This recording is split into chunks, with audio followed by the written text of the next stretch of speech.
So I invite your questions at this point.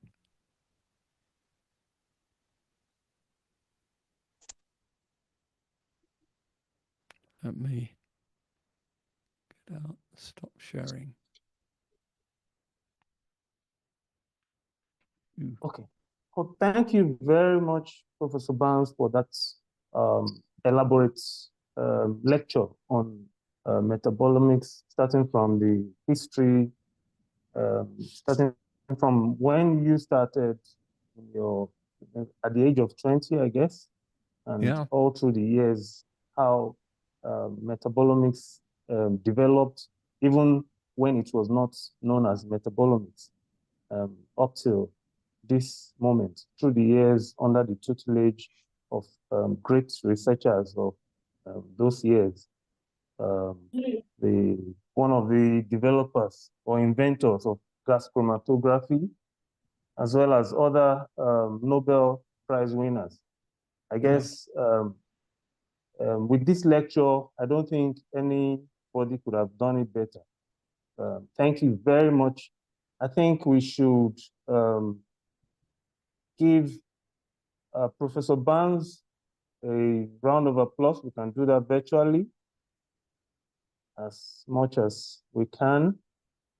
This is a very, very lovely presentation. Thank you very much. I guess we have learned all that we need to learn for us to at least know the basics of metabolomics, talking about the definition of the metabolome, key steps involved in measurement of the metabolome, then items collected in a metabolomics experiments, annotations, statistical analysis, and the rest of them. Thank you very much. It has been a great lecture. So without wasting much time again, this is a point where we start to bring in our questions. So we can just indicate by raising our hand virtually. And if we prefer to type the question, we can type it in the chat box and it will be read out to Professor Barnes. So I'd like to ask Professor Barnes, would you like all the questions to be asked before you answer everything together, or would you prefer to answer them one by one?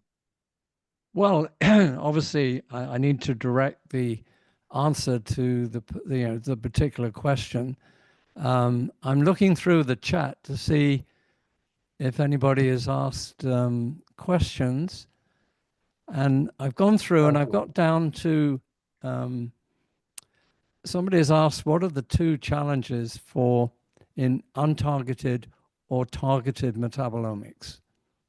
So it's all a question of what you are, what question you're asking.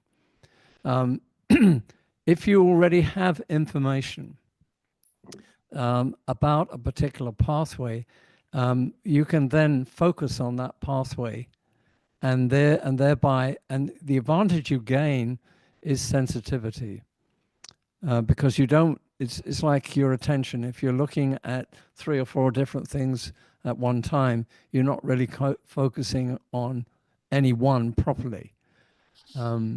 So the advantage of being able to look at the individually in a targeted way gives you great more focus.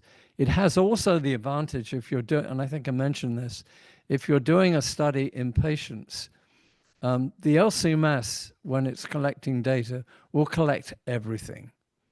And so that collects information about whatever that patient was taking. And some of this is privileged knowledge. So if you use a database for the analysis of the collected data that doesn't include any therapeutics or drugs, then you don't include that in your study. So it's much more ethical. The reason I say this, we did a study of a series of patients who were recovering from spinal cord injury. So you might imagine these people are taking quite a number of drugs for their particular situation. The experiment was actually designed to look at the value of a ketogenic diet in the recovery rate from the spinal cord injury. So there were 36 patients who volunteered to come into the study. And so before they started the diets, a blood sample was taken. And then they were supposed to come back 2 weeks later. Well, only 18 came back 2 weeks later. And so I was curious to find out why did only 18 come back? Was it difficult for them to come back, or were there other reasons? And I was also very carefully doing quality control of the experiments we measured. And the way we do that is to take a small amount of every sample and put it in to create a pooled sample. And when we did that, we actually had done it for all 54 samples. But the initial analysis was only done on the 18 patients who had provided the 2 samples. So we run the pool sample several times during the period of analyses to make sure the mass spectrometer is remaining the same. And I noticed that there were some ions that came up which were high in the pool and were absent in the individual samples of the people who had completed the study. And when I looked more carefully at this, I wanted to see what was this ion, and it turned out to be cocaine. So that led me to say, okay, let's look at all the other drugs that this group of patients were taking. And by the time we finished, we found evidence with good annotation of 84 different drugs. So then we asked the people who sent us the sample, what drugs are these patients taking that are in the clinical record? And it turned out the clinical record had 28 therapeutics, but only 14 of these were what you call drugs. The others were amino acid infusions, electrolytes, and things that weren't drugs per se. So then we said, okay, can we now match what we're seeing? So of the patient, they knew which patients received which drug. And the answer was, could we now identify that in the data that we had collected? And it turned out we could. We were perfect. But we could also see all these other drugs that the patients weren't telling the clinicians about. So the medical record was actually not precise. We talk about precision medicine over here. And I actually went to the chief genetics officer of UAB and said, we're using a term that's not true. We're not doing, but it turns out that you have to be very careful when you start releasing this type of information, that if the patient was not told in their consent that we will have the ability to look at all the drugs that you might be taking, then you can't go in and report this information. It's privileged information. So going back to the targeted methods, the beauty of that is that you can choose not to measure anything that might be a drug. You could choose, for instance, or you could choose the drugs that were being tested in that patient that everybody knew was there and therefore had been consented.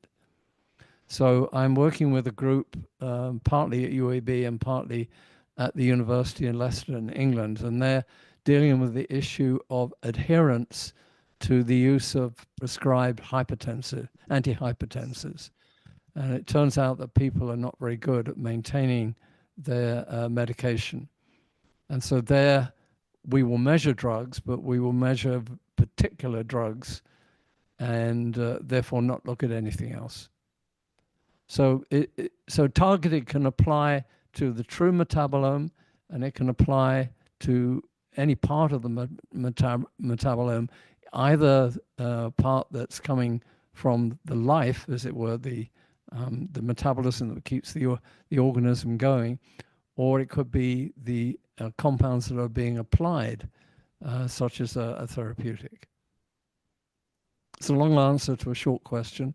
I hope it was helpful. Yeah, thank you very much.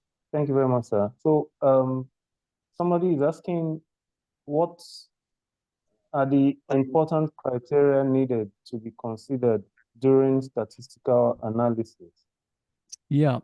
So the experiment is as good as it was set up in the first place.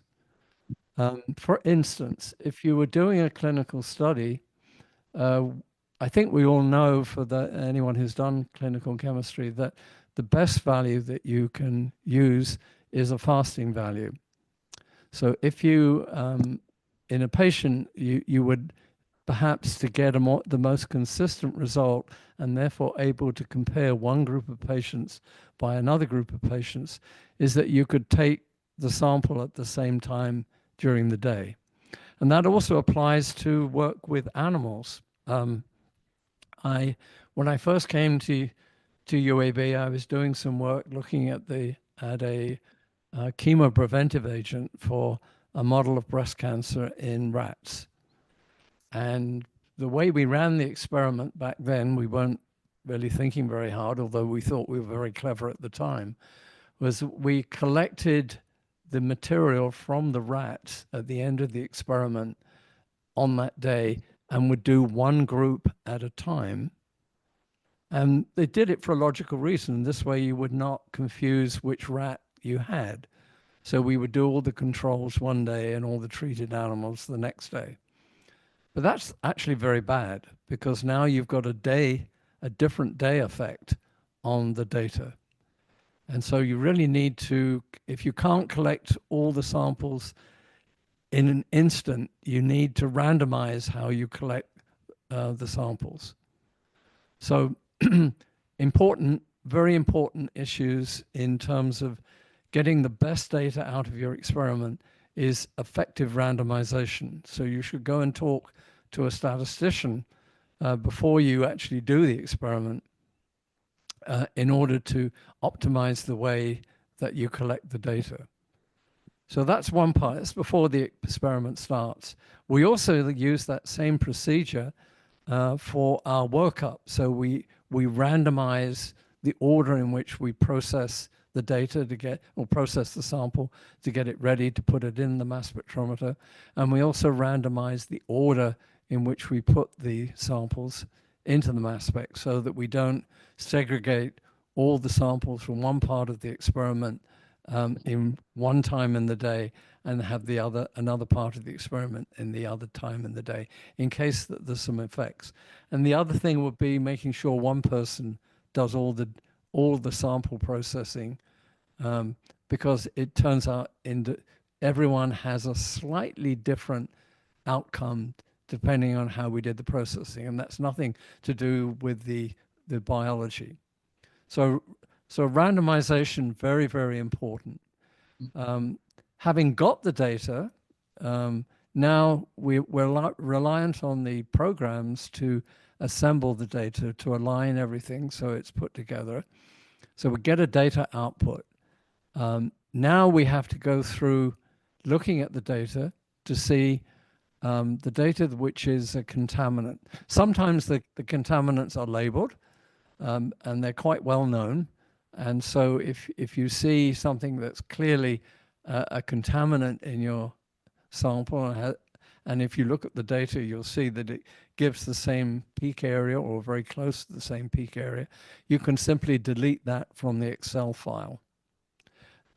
When you're processing the data, it turns out that for many people, and I'm no exception, the number of iron features, or the percentage of the iron features that you can put a name to, in other words, you can annotate, is definitely less than 10% and maybe only 2% of the observed iron features. So some of these iron features are actually the same compound, but we're all about 1% carbon-13.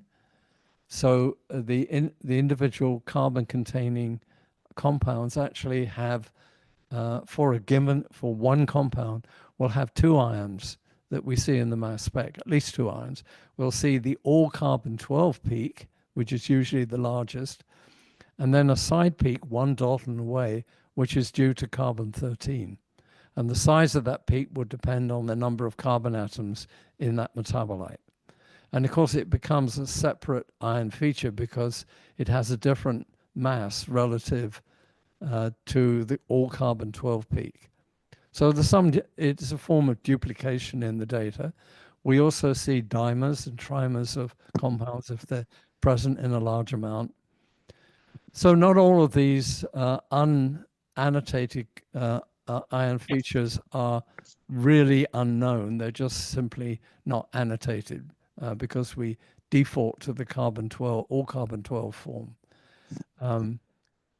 Sometimes the MSMS spectrum is clear cut and sometimes it's a bit iffy.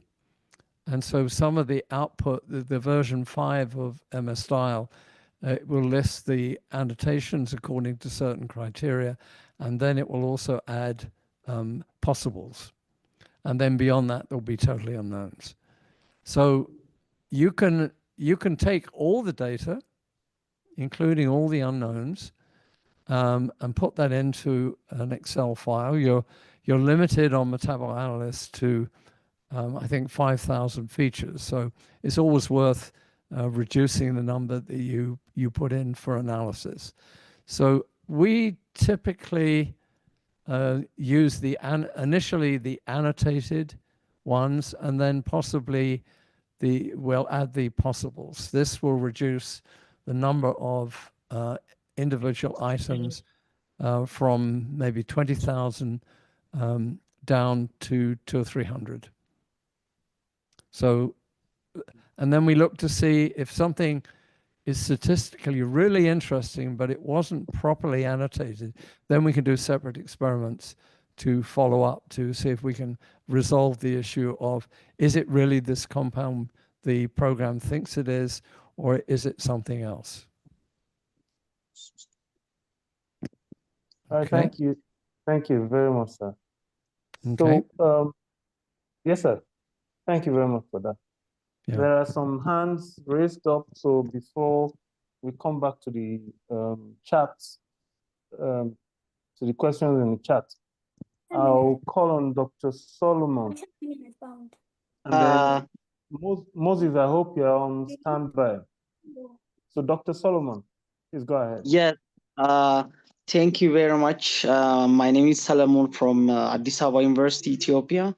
Thank you very much, Professor Barnes, for your interesting lecture, and also for the moderators for this webinar. Thank you very much.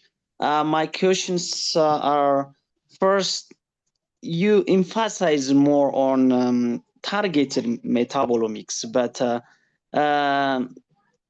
it's not targeted metabolomics, rather untargeted metabolomics are leading for discovery research, like a biomarker discovery. So I think which one is you really we are seeing on as a targeted, untargeted metabolomics. Right. My second question is on the column lengths on the, of course, whenever you reduce the particle size, the efficiency and the time is good. I developed this work when I was a postdoc in Indiana University. So, but the column length is important specifically for the isomer separation. So, for example, the glutathione you mentioned it has a reduced or oxidized glutathione, right? So, which is really interesting, but how you manage this aspect.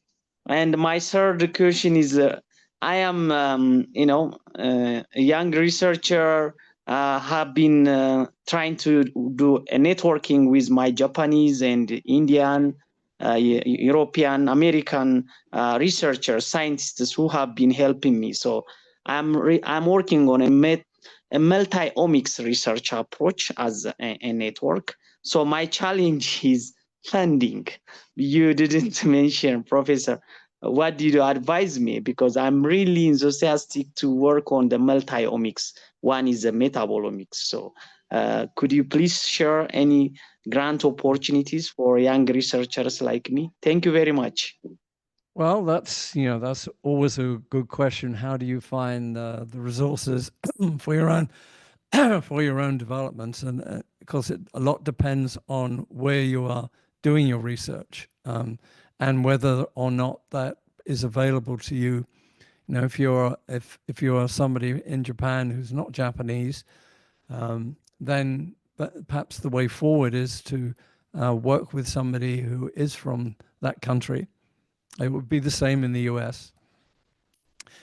Things are a little bit more difficult I'm not going to get into the politics, but the last couple of months have changed a lot of the rules. So we're still understanding how that changes over here. Some of the development things, for instance, in the US, you have to be a resident or a citizen to apply for that. But you can always go to people's labs who are able to get the money and do either a postdoc or come in as a scientist. I've seen that happen many times. I think your question was quite complicated, and so maybe go back to this issue of targeted or non-targeted, and it really depends on the particular interests you have. It could be that you want to measure a particular compound, and how is the best way to measure it? If the compound is something like glutathione, it's really easy to measure because there's lots and lots of it. On the other hand, you could be looking at a prostaglandin or some other very, very active molecule that's present in tiny quantities, and therefore you need to perhaps go to a targeted method. And then you may find isomers. You mentioned that. So in part, you can separate things out by using longer columns and hence longer run times. But there is another method that people are using. I don't have it in my lab, but many do. And that is the use of ion mobility. Are you familiar with that? Yes. Yeah. So this is the fourth dimension of and so the way it works is you take the compounds coming through the column, and they may come off at the same time, but they may be two different isomers. And because those compounds may have different cross-sectional areas or shapes, when they pass into a cell where there is gas coming in the retrograde direction, they may exit the cell on the other side at a different time a different time for the two different isomers. And this still can happen on a very, very fast time scale. It's usually based on something like 20 or 30 milliseconds. And so, so the ions can be separated in the gas phase, and then you can carry out the mass spectrometry measurement and the MSMS at the other time. So that's one way to go. I indicated that I think that there's a development still waiting to happen in LCMS, which is to go to open tubular columns, because this proved to be so successful in gas chromatography. So you basically won't find packed column work in gas chromatography anymore, unless you're doing preparative studies. And the issue is that the back pressure when you have a particle in the phase goes up really quickly as the column length goes up, and it basically becomes impractical. The UPLC columns require a pressure of 15,000 pounds per square inch, and at that point in the column, there becomes a problem of the particles actually collapsing under pressure. And just the basic engineering of being able to run systems and reliably at 15,000 plus psi is just, yeah, it's a chart. It's not. It's basically we're not going to see a 1.2 micron column. I just don't see that coming because of the engineering problems. So the best way is just to get rid of the packing, put the liquid phase on the wall of the tube. There's been an approach that's halfway between what I think should happen and what people are currently using. And that was developed by a group that's now part of Thermo. They were a Belgian group, and they were called Pharmafluidics. And what they engineer is on the wall of the tube, they use a lot of the technologies that have been used for making microchips to put a pattern of pillars on the wall of the tube. And what this does is to create a much less turbulent flow as fluids pass down through because the pillars have the same size and dimensions, the flow through them is much less turbulent than with the packed columns where the particles of a similar size, but they're irregular. And so because of that, you get a lot of turbidity, and therefore a peak gets broadened. So that's that. You know, I've been talking with them for about 6 or 7 years, and they've now recently been purchased by Thermo. So I hope in the end we'll get to open tubular and have long columns. I personally think that the reason why it wasn't pursued, and maybe time has changed, is because if you're familiar with the Orbitrap mass spectrometers, yeah, I work with them. Yeah, the Orbitrap, the quality of the data you get out of the Orbitrap is time dependent, and it's the same as with an FTICR instrument. And my analogy is, you know, back in I think 1926, Pluto was discovered, and Pluto takes 250 years to go around the sun. So Pluto hasn't even done one revolution of the solar system. So we look at its motion and we use it to describe what we think its future motion will be. And that was really important because we were going to aim a spacecraft at it, the New Horizons spacecraft that managed to interact with Pluto. In the Orbitrap, the way we measure the mass of the ions is look at their frequency as they rotate around the source. And so the more times they go around the source, the better we can predict what their mass is. And so as you reduce the time, say you were using 100 milliseconds to capture the data and thereby infer what the mass is, very quickly you get to a point where the time of flight detector, which only takes a few milliseconds to do a measurement, is actually producing better data. So in quite recent years, a couple of years ago, Thermo came out with their new instrument that has a time of flight measurement. And they do time of flight on the product ions, and they use the Orbitrap for the measurement of the array of ions, the total number. So time of flight, I think, is the future for high-speed metabolomics analyses. Yeah, thank you very much, Professor Burns. Thank you, Dr. Solomon, and thank you, Prof, for that.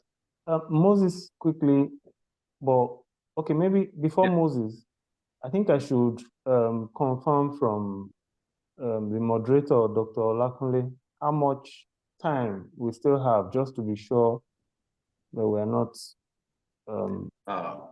We're about 5 minutes, yeah, about 5 minutes. Okay, so Prof says 5 minutes. So let's just round up within that time. Okay. Should Moses just go on quickly with his... Okay, thank you so much for the from opportunity. I'd like to ask a few questions. I want to find out from Professor Burns, in terms of NMR metabolomics, when you done with your bucketing and you're doing feature annotation or maybe metabolite annotation. For example, if you have glucose, you could see that you have so many peaks. What will you advise would be the criteria for picking a particular peak for data analysis? And also, when it comes to feature annotation with LCMS, realize that, I mean, the data is very complex, and you talked about retention time, but we know that depending on the kind of tissues, we have different matrices, and this matrix will affect the time of elution for different metabolites. So will you advise that when it comes to feature detection, we use retention time as a criteria for feature detection? And then also, I'd like to request maybe the organizers if there could be some form of training for data analysis, metabolite profiling, and because you mentioned some of the groups that's training, you realize that most of them we have to pay some money. Sometimes it's really difficult as a graduate student to fund yourself if you don't have sufficient funding from your group. But if this group would do as the honors for maybe from time to time, if there will be some training for researchers and students that are interested, because I know that data collection is a little bit easy, but when it comes to analysis, very complex. Thank you. Yeah, well, there's a lot, a lot to answer there. So the NMR side, I have a colleague here at UAB who does NMR. So the advantage of NMR is it doesn't consume anything, and you can actually take the sample that you run in an NMR instrument and run it on LCMS. And in fact, Jeremy Nicholson's group I was on the scientific advisory committee for the National Phenome Center there, and they actually run every sample in the NMR instrument first. Your question was about what peak do you choose? And this is something you have to talk to the NMR people about. Obviously, if you have a big enough spread created by a very good magnet field, the one we have at UAB is a 600 megahertz instrument, but there are instruments in excess of 1 gigahertz out there where you get even better separation. So you have to look through the resonances that come from a particular compound to find a region in the spectrum where it is not interacting with a resonance from any other compound. And then you can use that for your quantitation. And the beauty of NMR is that it provides absolute quantitation if you can find a resonance that's in a zone separated from all the other stories. So that's that. And then remind me of the second, Yeah, I talked about feature annotation, retention time. Yeah, the retention time. Yeah, that is true. The bigger issue actually with the matrix is matrix interference, not so much a shift of retention time, but more an effect on the ability at that moment in the run for any sample to be ionized. So when metabolites arrive at the interface, there's a certain amount of current that could be transferred in that instant.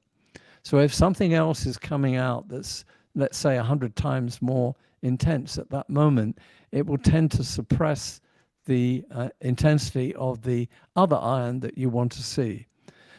And so this is a whole new, I could go on for another hour here, but it's all about something called isotope dilution mass spec. Are you familiar with that? A little bit.